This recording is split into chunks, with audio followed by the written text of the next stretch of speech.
Amit Shah Amadi Kuki MLA Singh Unnakhidry Ngasi Nattraga Hayeng Unnaraba Yai.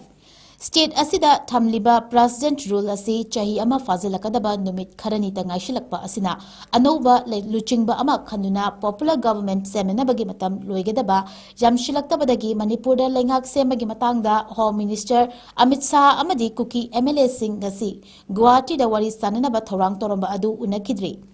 Hayeng Nattraga mathangi numit fawbagi manungda unanaba sem sari hairi Press na fangba paugi source amana hai Manipur thugaiduna separate administration ge demand tawriba Kuki MLA tarada ngasi Guwahati da Union Home Minister Amit Shah ga unaduna popular government ama semnabagi matangda aroiba khudungchaba tanja piba oina wari sananabagi center dagi akanba instruction pirakhibani Wari sanagadoriba asi Union Home Minister Amit Shah na ngasi numit nini ki khongchatta Assam da lakani toramba khongchat asigi manung channa loinana Kuki MLA tara natana kanglup asigi leiriba CSO singi tungan ba luchingba sing wari sananaba asida saruk yanana su khangalakhibani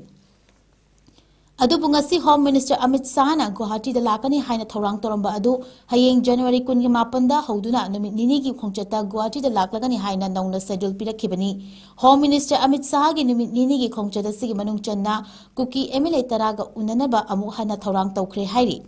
Paugi source asina makha tana hai Manipur da President rule thamlakpa chahi ama fagadaba numit yamshilaktabagal iroinena makha tana President rule sangtokpada constitution oiba khudungchadaba kaya mayok nagadaba amadi Manipur ga yumthang nariba Assam da pangthokadoriba assembly election naksilakpaga asina Manipur da thogliba crisis asi chahi ahom fazalakadoraba fawba ngasi fawba loishinba ngamdaba Lairiba asina maram moiduna Assam ki election da pamdaba fal mayuk nahandanaba haibasi center ki chapchaba firip amani masiga loinana president rule chahi ama fazalakadoraba asida popular government ama semhobu Nattraga Manipur state assembly dissolve tawkiba yabagi fibam lakpadagi lengak semada amadi semnaba hotnabada saruk yaba yaroi haina Kuki lalhalu amana Kuki MLA tarada akanba wafam phongdorakpada